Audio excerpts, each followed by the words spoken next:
श्रीमन्नारायण नारायण नारायण। ओम नमः शिवाय, ओम नमः शिवाय। नारायण नारायण। ओम नमः। ये शिव भक्त ऋषि कौन है ओम जिन्हें मैं नहीं पहचानता? ओम नमः शिवाय, ओम नमः शिवाय। नारायण नारायण। ओम नमः शिवाय, ओम नमः शिवाय, ओम नमः शिवाय, ओम नमः शिवाय, ओम नमः शिवाय। ये तुम्हारी बुद्धि एवं स्मृति की परीक्षा का अवसर है नारद। इन ऋषिवर से इनका नाम पूछे बिना ही तुम्हें इनकी पहचान का पता लगाना होगा। नारद, तुम तो ब्रह्मा जी के मानस पुत्र हो। तुम्हें तो जन्म से ही अनेक सिद्धियां प्राप्त हैं, परंतु तुम सदा प्रश्नों के साथ जिज्ञासा के सागर में भटकते रहते हो। इन ऋषिवर का परिचय जानने के लिए तुम अपनी दिव्य दृष्टि का प्रयोग क्यों नहीं करते हो? नारायण नारायण। ओम नमः शिवाय, ओम नमः शिवाय। परम शिव भक्त जमदग्नि पुत्र राम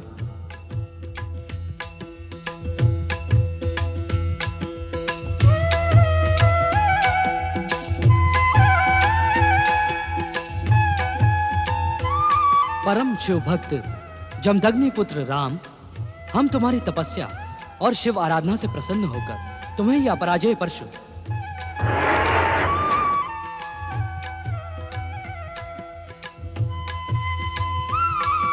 और अपना शिव धनुष प्रदान करते हैं।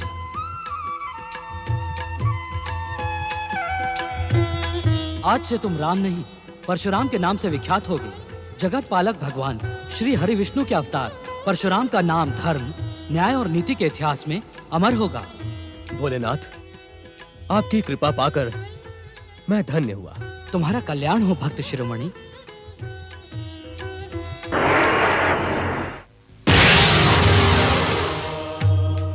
ओम नमः शिवाय, ओम नमः शिवाय, ओम नमः शिवाय, ओम नमः शिवाय। नारायण नारायण।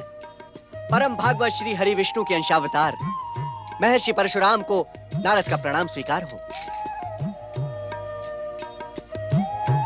प्रणाम देवर्षि नारद। देवर्षि, धन्य भाग्य मेरे जो अनायास आपके दर्शन हुए।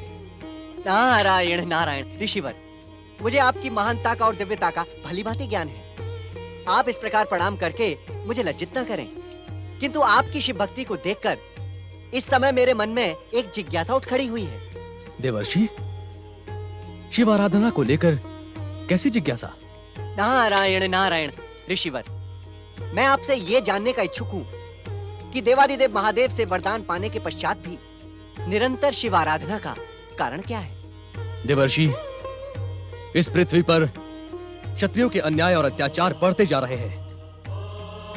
अहंकारी क्षत्रियों के अहंकार और अभिमान के कारण सारी पृथ्वी त्रस्त है।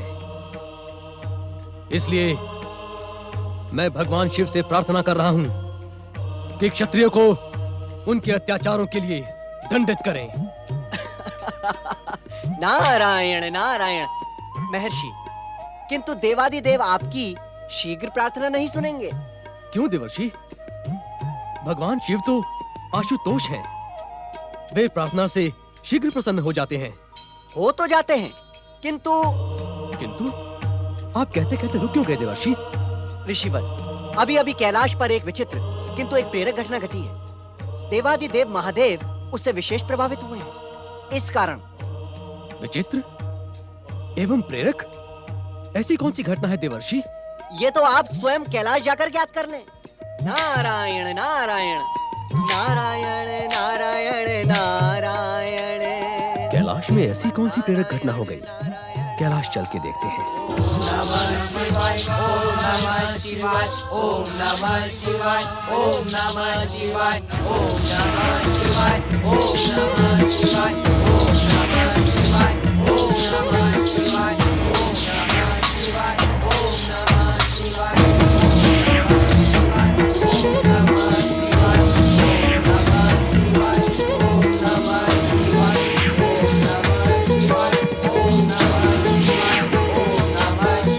जय जय शिव शंकर।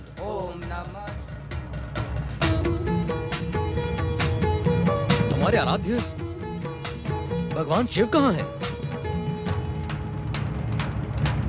महाराज नंदी, शिव गणों, मेरे प्रश्न के उत्तर में तुम सब मौन क्यों हो? मेरे प्रश्न का उत्तर क्यों नहीं देते?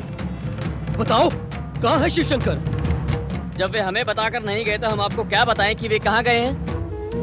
शिव गणों, तुम शिव के सेवक और कैलाश के रक्षक हो। शिव कहाँ जाते हैं ये ज्ञात रखना तुम्हारा कर्तव्य है। अतिशीघ्र बताओ, कहाँ है भोलेनाथ? हमें ज्ञात नहीं कि वे कहाँ हैं। हम आपको कैसे बताएं? आप इस प्रश्न को बार बार क्यों दोहराते हैं? महाराज नंदी, तुम हमारी उपेक्षा और अपमान कर रहे हो। इसे आप अपना अपमान समझें या उपेक्षा? हम सत्य कहते हैं कि भगवान भोलेनाथ के स्थान का ज्ञान हमें नहीं है। वे मुझे कुछ भी बताकर नहीं जाते हैं। भगवान शिव यदि नहीं बताते तो तुम्हें तो ज्ञात रखना चाहिए। भगवान शिव के जाने के स्थान का ज्ञान रखना तुम्हारा कर्तव्य है। ऋषिवर, आप अपने क्रोध में हमारे कर्तव्य की परिभाषा रचने का प्रयास ना करें। युगों युगों से हम शिव के सेवक अपनी सेवाओं से उन्हें संतुष्ट करते रहे हैं और उनकी कृपा प्राप्त करते रहे हैं। भोलेनाथ की कृपा के कारण ही तुम्हें शिवगण जैसा महत्वपूर्ण पद प्राप्त है, अन्यथा तुम सब इस योग्य हो ही नहीं। ऋषिवर, आप हमारी योग्यता पर प्रश्न चिन्ह ना लगाएं। शांत रहकर शिव ध्यान में लीन होकर आप प्रतीक्षा करें, नहीं तो आप जैसे आए हैं वैसे ही लौट जाएं। नंदी, हमारे क्रोध को जगाने का दुस्साहस न कर, अन्यथा अनर्थ हो जाएगा। हम अपने आराध्य भगवान शिव को स्वयं ही ढूंढ निकालेंगे।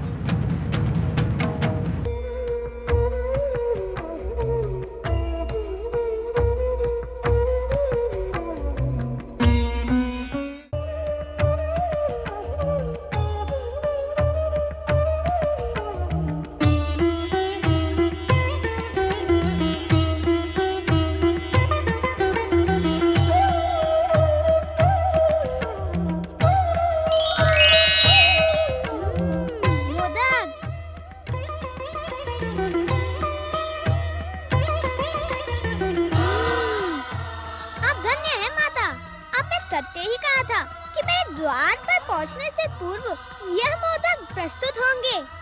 भोलेनाथ!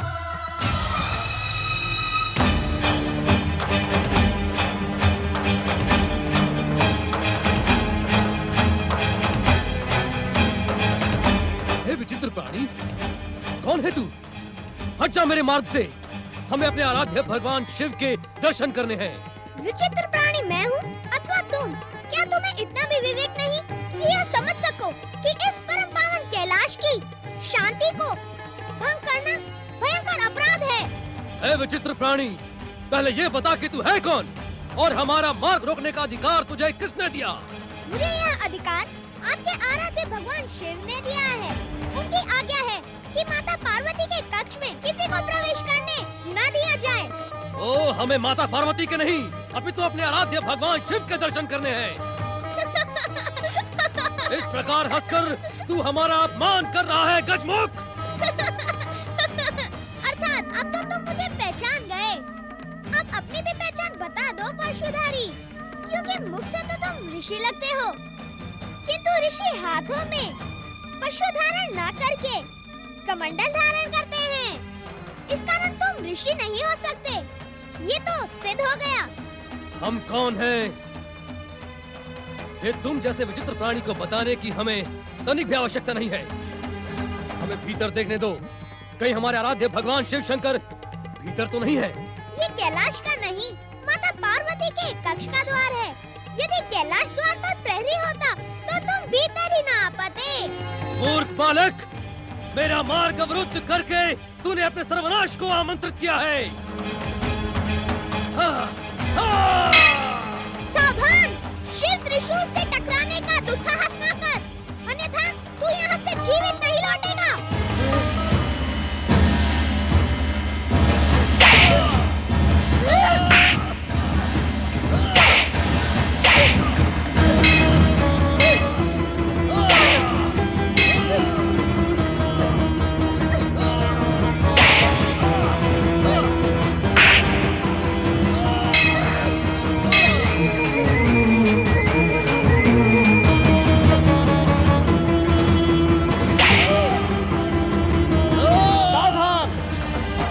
साधु, तू नहीं जानता कि तू क्या कर रहा है, तू किससे टकरा रहा है। ये अग्र पूजा के अधिकारी हैं, पार्वती नंदन श्री गणेश हैं। शीघ्र कैलाश से लौट जा, नहीं तो तू अपने इन प्राणों से हाथ धो बैठेगा। पुत्र यदि पुत्र की मर्यादा भूल जाए तो उसे दंडित करना गुरु का कर्तव्य होता है। ये विचित्र प्राणी मेरे मार्ग में क्यों आ रहा है? ये श्री गणेश शिव आज्ञा से द्वार के प्रहरी हैं। भक्त और भगवान के मध्य कोई प्रहरी नहीं होता। इस तरह मेरा अपमान और मुझ पर प्रहार करके इसने अपने सर्वनाश को आमंत्रित किया है। ये त्रिशूल मेरे पिताश्री शिव शंकर का है। इससे किसी के प्राणों को लेने का अधिकार मुझे नहीं है। इसलिए अंतिम बार कह रहा हूँ, जैसे आए हो वैसे ही लौट जाओ, अन्यथा परिणाम भयानक होगा।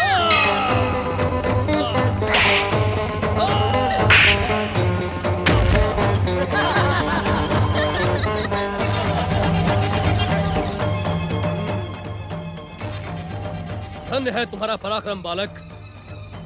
तुमने परशुराम को धराशायी करके अपने पराक्रमी होने का परिचय दिया है, किंतु परशुराम का जन्म किसी से पराजित होने के लिए नहीं हुआ। शिव कृपा से परशुराम अपराजय है। परशुराम की पराजय उसके आराध्य भगवान शिव का घोर अपमान है। और शिव आज्ञा का उल्लंघन करना क्या शिव का अपमान नहीं होगा?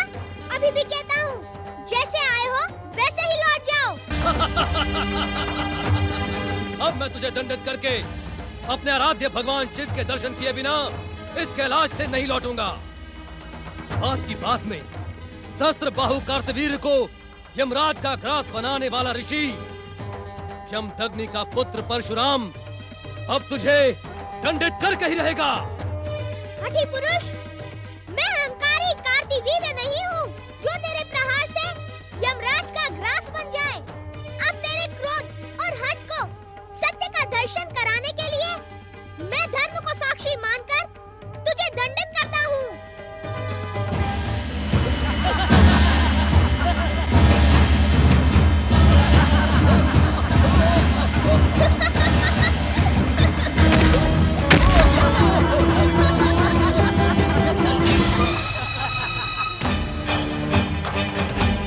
पराक्रमी बालक, तेरा पराक्रम तो वास्तव में प्रशंसनीय है। वाह! किंतु मैं भी परशुराम हूँ, जिसका प्रतिशोध और प्रतिरोध कभी थमने का नाम नहीं लेता। मैं अपनी शिव भक्ति को दांव पर लगाकर अपने आराध्य भगवान शिव का नाम लेकर तुझ पर प्रहार करता हूँ। ओम नमः शिवाय। हाँ!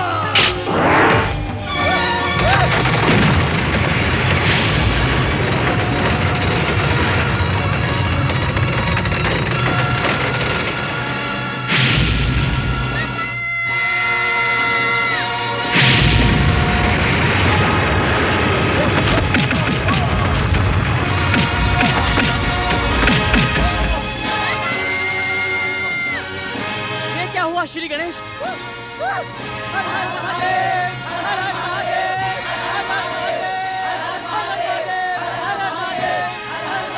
ओम नमः शिवाय।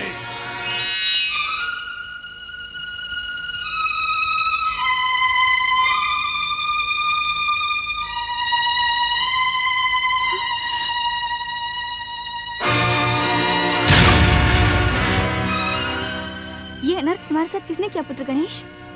परशुराम तुम? क्या तुमने प्रहार किया मेरे गणेश पर? उत्तर दो, अन्यथा मेरा क्रोध तुम्हें भस्म कर देगा। नंदी, भृंगी, शिवगणों, उत्तर दो। श्री गणेश पर प्रहार करने का दुस्साहस किसने किया?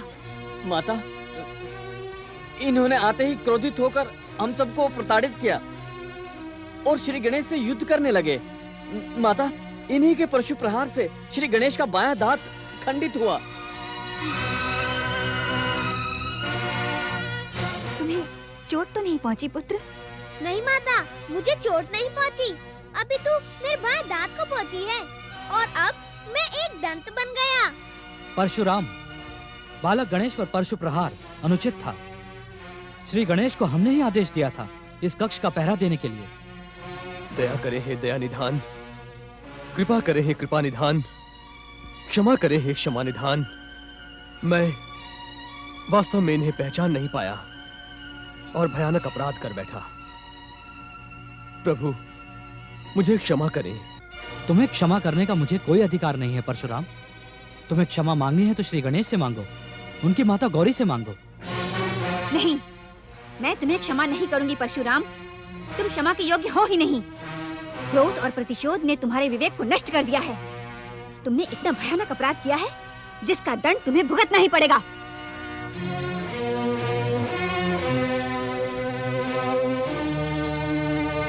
हे ममतामयी जगदम्बा, हे शक्ति स्वरूपा, अपने इस पुत्र के अज्ञान को क्षमा कर दें। वास्तव में हमसे भयानक अपराध हुआ है, किंतु आप तो माता हैं और माता अपने पुत्र के भयानक से भयानक अपराध को क्षण भर में क्षमा कर देती है। किंतु तुम क्षमा के योग्य नहीं हो परशुराम। अपने आराध्य भगवान शिव के पुत्र पर शिव का नाम लेकर प्रहार करके तुमने जघन्य अपराध किया है। माता, भगवान शिव मेरे आराध्य ही नहीं, गुरु भी हैं। उस गुरु के नाम पर ही मुझे क्षमा कर दे माता। जिस गुरु की तू दुहाई दे रहा है परशुराम, क्या उसी के पुत्र पर तेरा प्रहार गुरु दक्षिणा मानूं? अरे अभागे, तूने तो अपने गुरु पुत्र का दांत अपने हठ के कारण खंडित कर डाला। चराचर जगत के स्वामी भगवान विश्वनाथ का अमोघ अस्त्र पाकर तो एक मूषक भी वनराज सिंह का वध कर सकता है परशुराम। आप सत्य कह रही हैं माता।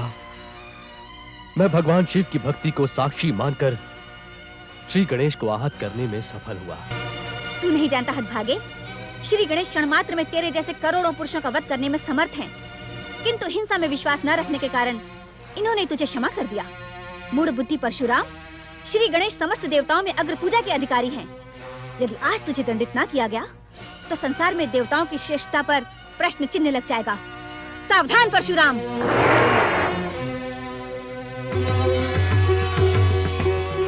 श्री गणेश, जिस प्रकार तुम हमारे श्री महागणेश के अवतार हो, उसी प्रकार श्री परशुराम भगवान श्री हरि विष्णु के अंशावतार हैं।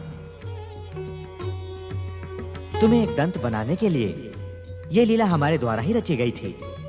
इस कारण माता पार्वती के क्रोध से परशुराम जी की रक्षा करो तथा इन्हें उचित सम्मान प्रदान करो।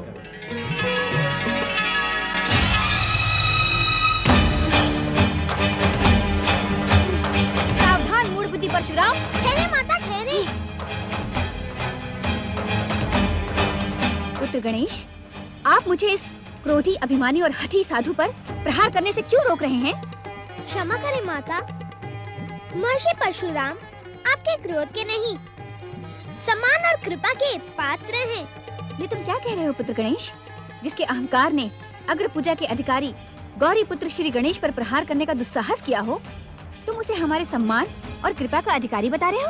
आप क्रोध का त्याग करें माता।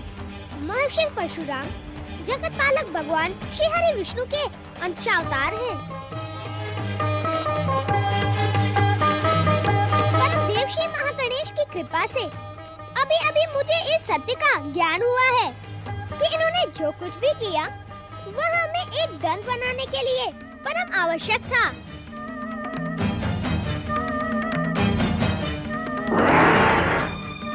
भगवान परशुराम इस अज्ञानी बालक के अज्ञान को क्षमा करें। उस समय मेरी आंखों पर अज्ञान का आवरण पड़ा था। इसी कारण मेरे द्वारा उत्तेजित किए जाने पर आपका क्रोध जाग गया और आपने अपने परशु प्रहार से मुझे एक दंत बना दिया। भगवान, अपनी इच्छा मात्र पर आप मेरा मस्तक भी उड़ा सकते थे, किंतु भयानक क्रोध के मध्य आपका धैर्य प्रशंसनीय है। मुझे क्षमा कर दे भगवान। आप धन्य है माता, और धन्य है आपका ये पुत्र श्री गणेश। इन्होंने मुझ अज्ञानी को न केवल अपनी महानता अपितु मुझे सत्य का भी ज्ञान करवाया। मुझे क्षमा करें माता। भगवान परशुराम, जिस प्रकार मेरे द्वारा प्रकट किए श्री गणेश का मस्तक कटकर गजानन बनना आवश्यक था, उसी प्रकार इनका एक दंत बनना भी स्वयं श्री महागणेश की लीला का एक अंग था। ना आप लज्जित हो, न मुझे लज्जित करें। जो कुछ भी हुआ वो शुभ ही हुआ, ये समझकर शोभ का त्याग करें और श्री गणेश को बुद्धि, सिद्धि और सफलता का आशीर्वाद प्रदान करें। माता, मैं तो स्वयं परम देव श्री महागणेश के अवतार, अग्र पूजा के अधिकारी गजानन श्री गणेश के आशीर्वाद का आकांक्षी हूं। श्री गणेश ने माता मुझे ज्ञानी को सत्य का ज्ञान करवा के धन्य कर दिया। माता, किसी भी व्यक्ति को क्रोध करने से पूर्व धैर्य, संयम और विवेक से उस स्थिति पर विचार कर लेना चाहिए। अग्र पूजा के अधिकारी श्री गणेश, शक्ति स्वरूपा माता पार्वती को ये परशुराम बार बार प्रणाम करता है। शक्ति स्वरूपा माता पार्वती श्री गणेश भगवान परशुराम की। शक्ति स्वरूपा माता पार्वती श्री गणेश भगवान परशुराम की। श्री गणेश की, गौरी पुत्र श्री गणेश की, एक दंत श्री गणेश की, गौरी पुत्र श्री गणेश की, एक दंत श्री गणेश की, गौरी पुत्र श्री गणेश की, एक दंत श्री गणेश की, गौरी पुत्र श्री गणेश की। नमो नमो नमो शिवाय। मेरे आराध्य भगवान शिव शंकर, शक्ति स्वरूपा माता पार्वती की कृपा तथा भ्राता श्री गणेश की शुभकामना से मैं अपराध मुक्त हुआ। भोलेनाथ, आपकी कृपा के कारण ही ये सब संभव हुआ है। हमारे कारण कैसे परशुराम? जब देवी पार्वती का क्रोध चरम सीमा पर था, तब हम वो स्थान ही छोड़कर चले आए थे। नारायण नारायण नारायण, श्रीमन नारायण नारायण नारायण, नारायण नारायण। अग्र पूजा के अधिकारी श्री गणेश को प्रणाम। ओम नमः शिवाय। प्रणाम माता पार्वती। प्रणाम महर्षि परशुराम। प्रणाम। इतनी शीघ्र तुम्हारे कैलाश आने का हमें तो कोई विशेष कारण दिखाई नहीं पड़ता नारद। नारायण नारायण महादेव, जब से मैंने गजानन श्री गणेश की मनमोहक छवि के दर्शन किए हैं, तब से मेरा मन बार बार इन्हीं मनमोहन को देखने को करता है। इसी कारण मैं नारायण नारायण। देवर्षि, आपने मुझे कैलाश पर किसी विशेष घटना का संकेत तो दिया था, किंतु ये क्यों नहीं बताया कि गौरी पुत्र गजानन श्री गणेश कैलाश में प्रकट हो चुके हैं? देवर्षि, यदि आप मुझे उसी समय श्री गणेश के प्रकट होने का ज्ञान करवा देते, तो मैं भला श्री गणेश से संघर्ष करने का साहस क्यों करता? संघर्ष? नारायण नारायण। हाँ देवर्षि, संघर्ष। आपने परशुराम को इसी कारण शिव आराधना से जगाया कि इनके और श्री गणेश के मध्य संघर्ष हो, जिससे श्री गणेश एक दंत बन जाए। नारायण नारायण महादेव, मैंने तो श्री परशुराम जी को गजानन श्री गणेश के दर्शन करने की प्रेरणा दी थी। तुम्हारा कथन यदि सत्य है नारद, तो तुमने इन्हें श्री गणेश के विषय में क्यों नहीं बताया? पिताश्री, देवर्षि नारद ने जो भी किया उसमें नारदीय लीला कम, अपितु परम देव श्री महागणेश की इच्छा अधिक थी। अतः इसमें इनका तनिक भी दोष नहीं है। इन्हें क्षमा कर दीजिए पिताश्री। एक दंत श्री गणेश, हम नारद के स्वभाव को भली भांति जानते हैं। इनके हर कार्य में दूसरों को सुख पहुंचाने की भावना प्रबल रहती है। इसी कारण हम त्रिदेवों त्रिदेवियों की कृपा और क्षमा प्राप्त रहती है इन्हें सर्वदा। नारायण नारायण, आप धन्य हैं श्री गणेश, आप धन्य हैं। संकट के समय आपने अपने भक्तों की रक्षा करके अपना विश्व वरदाय नाम सार्थक कर दिया। बोलिए एक दंत विश्व वरदाय गजानन श्री गणेश की जय। एक दंत विश्व वरदाय गजानन श्री गणेश की जय। अब आप यहाँ से किस ओर प्रस्थान करेंगे देवर्षि नारद? स्वामी, आपने अपने परम भक्त नारद को कभी अपना अतिथि तो बनाया नहीं। अतिथि बनाने के स्थान पर आप इनसे प्रस्थान के विषय में क्यों पूछ रहे हैं? नारायण नारायण माता, भोलेनाथ ने मुझे उचित समय पर संकेत दिया है। मैं यहाँ से अपने गुरु देवगुरु बृहस्पति के दर्शनों के लिए स्वर्गलोक जाने के लिए सोच ही रहा था। आप सभी के एक साथ दर्शन पाकर मैं कृतार्थ हुआ। ओम नमः शिवाय। गजानन श्री गणेश की जय। गौरी पुत्र श्री गणेश की जय।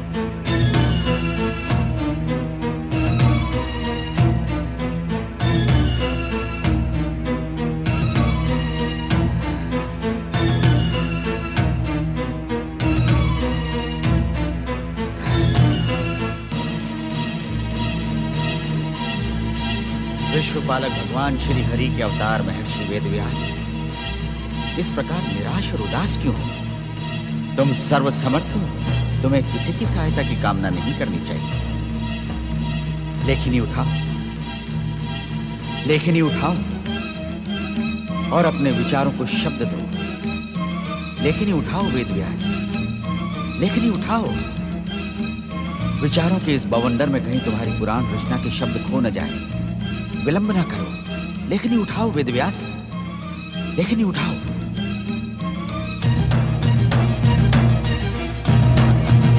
तो लेखनी उठाई ली तुमने, पर लेखनी उठाने से पहले ये सोचा कि तुम अपनी कथा का प्रारंभ कहां से करोगे?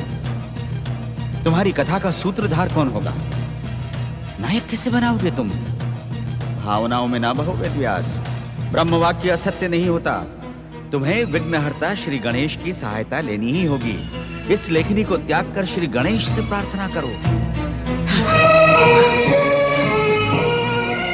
ये क्या महर्षि, आपने अपनी लेखनी का त्याग कर दिया?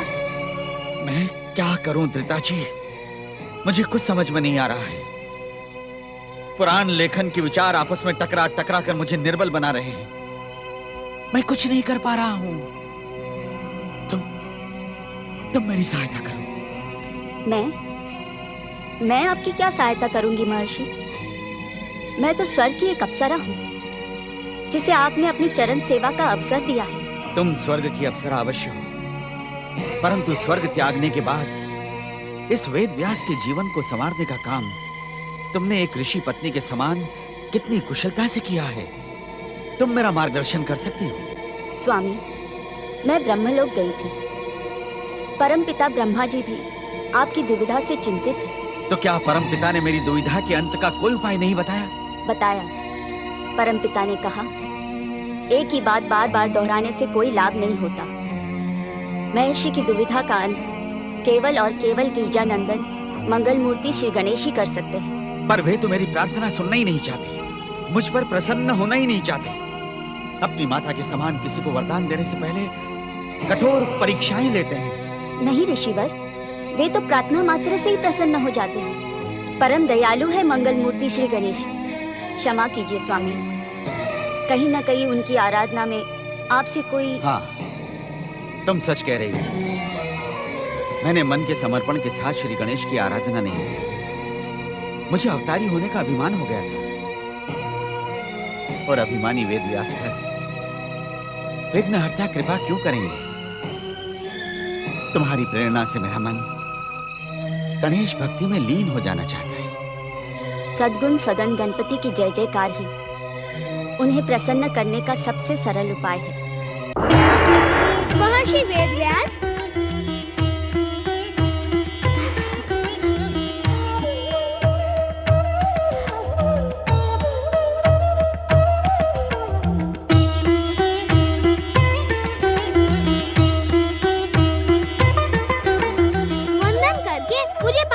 बनाए महर्षि। श्री हरि विष्णु के अवतार होने के कारण आप मेरे ही नहीं इस समस्त संसार के वंदन और आदर के अधिकारी हैं। देर से आने के लिए मैं क्षमा चाहता हूँ।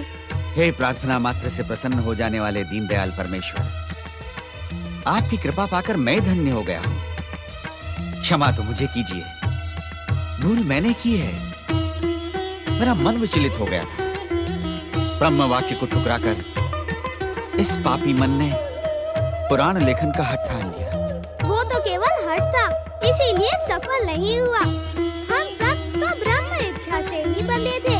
मैं तो एक बार आपके दर्शन करने के लिए यहाँ आया भी था। ये आप क्या कह रहे हैं मंगल मूर्ति?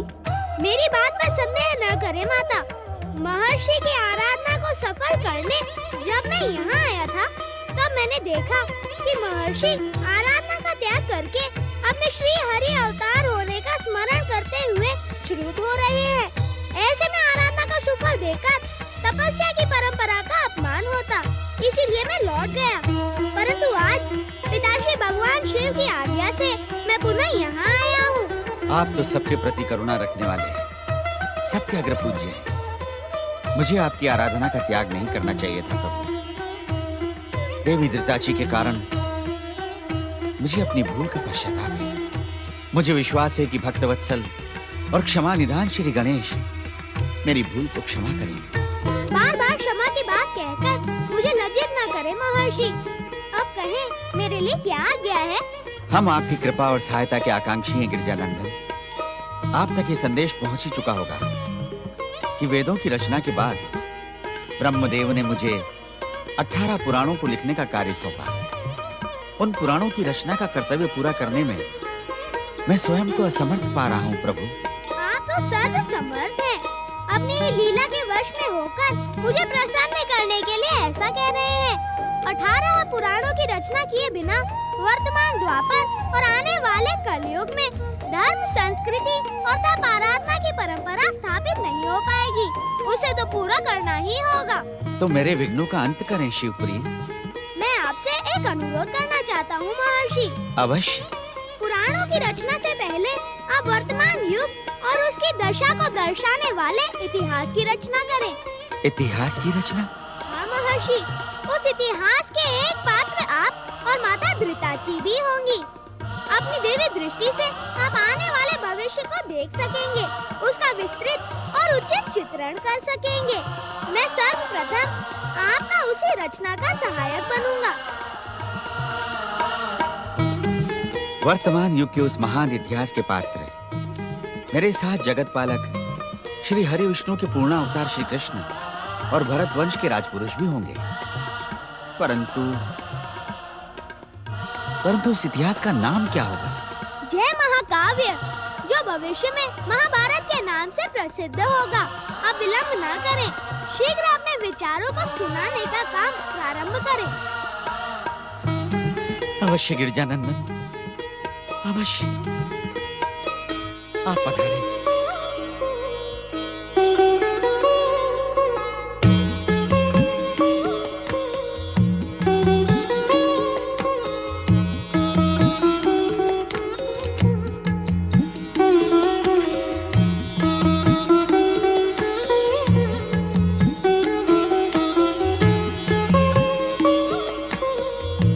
श्री हरि विष्णु के अवतार भगवान परशुराम के आक्रोश से तुम्हारा एक दांत टूट गया था। अब दूसरे अवतार महर्षि वेदव्यास भी कहीं तुम्हारे दांत पर मोह न कर बैठे, इसीलिए। महर्षि वेदव्यास के आश्रम में लेखनी की कोई कमी नहीं। वल्लभ, भीतर से लेखनी ले आओ। नहीं, उसमें तो समय नष्ट होगा। शुभ कार्यों में मुहूर्त का बड़ा महत्व होता है। परंतु लेखनी के बिना। लेखनी तो है माता।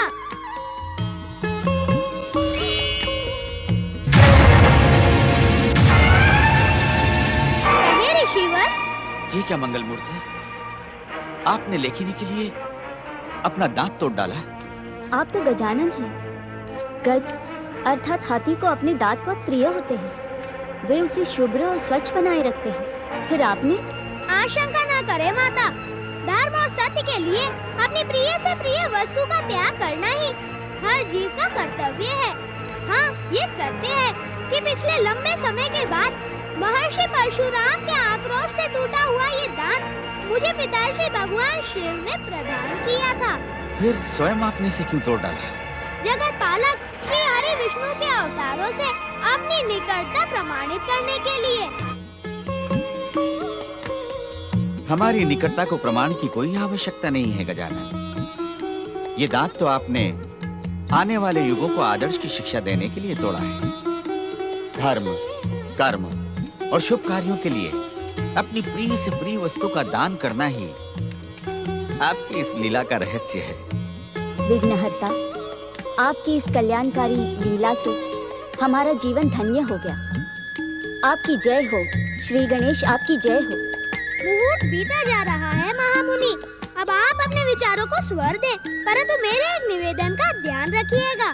कहें मंगल मूर्ति, कहें। आप अपने विचार इस प्रकार कहें कि मेरी लेखनी एक क्षण के लिए भी न रुके। ये कैसा आदेश दे दिया गिरजानंदन ने? ये बुद्धि निधान है। शब्द और स्वर इनसे ही तो प्रारंभ हुए हैं। इतनी शीघ्रता से मैं कैसे बोल पाऊंगा?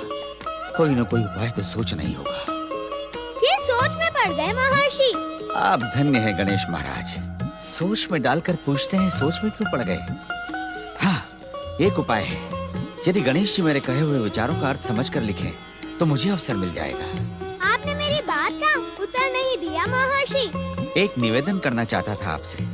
हाँ हाँ, अवश्य, आज्ञा करें। बुद्धि निधान, मेरे विचार आपकी लेखनी को रुकने का समय नहीं देंगे, परंतु आप मेरे विचारों का अर्थ समझकर ही लिखें। तथास्तु। वास्तव में धन्य तो आप और आपकी बुद्धि है महर्षि। मैं उसका नमन करता हूँ। आप कहें महर्षि। वक्रतुंड महाकाय, सूर्यकोटि संप्रभ, निर्विघ्नं कुरु मे देव, सर्वकार्येषु सर्वदा।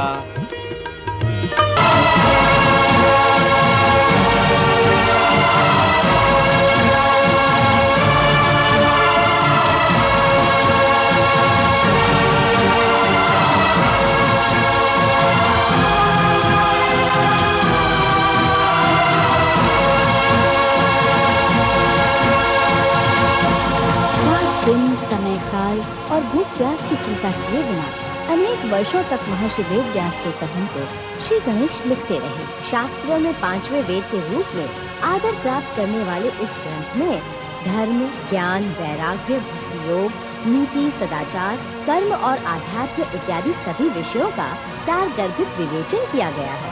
श्रीमद् भागवत गीता जैसा अमूल्य रत्न भी महाभारत महापुराण की ही देन है। वास्तव में महाभारत भारतीय ज्ञान का विश्वकोश होने के साथ ही विघ्नहर्ता मंगल मूर्ति श्री गणेश का धर्म और आध्यात्मिकता का अमूल्य उपहार है। इति श्री जय महाकाव्य महापुराणम।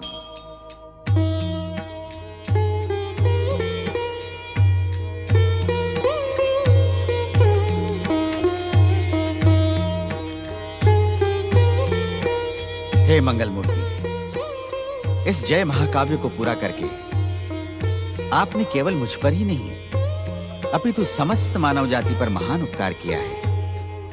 यदि आप मेरी सहायता ना करते तो मैं स्वयं तो इसे लिख ही ना पाता। हम सब नियति से बंधे हैं महर्षि।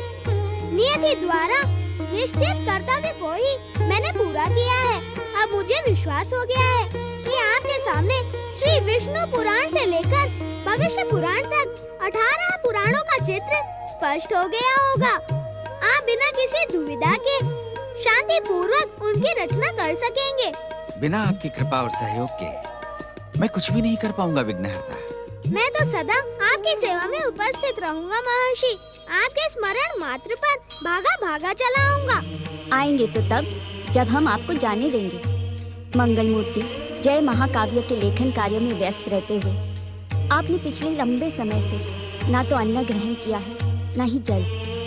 पहले इस भोग को स्वीकार कर हम पर कृपा करें। माता, ये सच है कि आनंद के इस अवसर का आनंद ये स्वादिष्ट मोदक और अधिक बढ़ा देंगे, परंतु इस समय मुझे भोजन की आज्ञा न दें। आप ऐसा क्यों कह रहे श्री गणेश? क्या आप आपके हाथ से बने मोदक माता पार्वती के मोदकों के समान ही स्वादिष्ट होंगे। फिर आप इनका भोग क्यों नहीं लगाते? क्या आपको माता पार्वती ने माता पार्वती तो संसार की माताओं का आदर्श है। वे मुझे क्यों रोकेंगी? मैं तो नियति के वश में होकर इस समय भोजन नहीं कर सकता। मुझे क्षमा करें।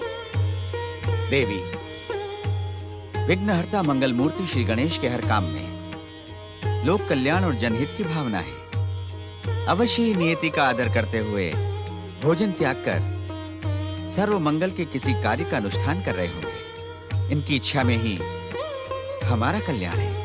परंतु महर्षि, माता, मैं आपको वचन देता हूँ कि नियति का संकेत मिलते ही मैं स्वयं आपके हाथ से बने स्वादिष्ट मोदक खाने के लिए प्रस्तुत हो जाऊंगा।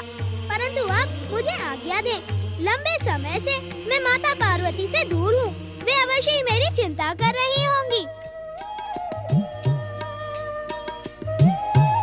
विघ्नहर्ता मंगल मूर्ति गिरजानंदन श्री गणेश की जय हो।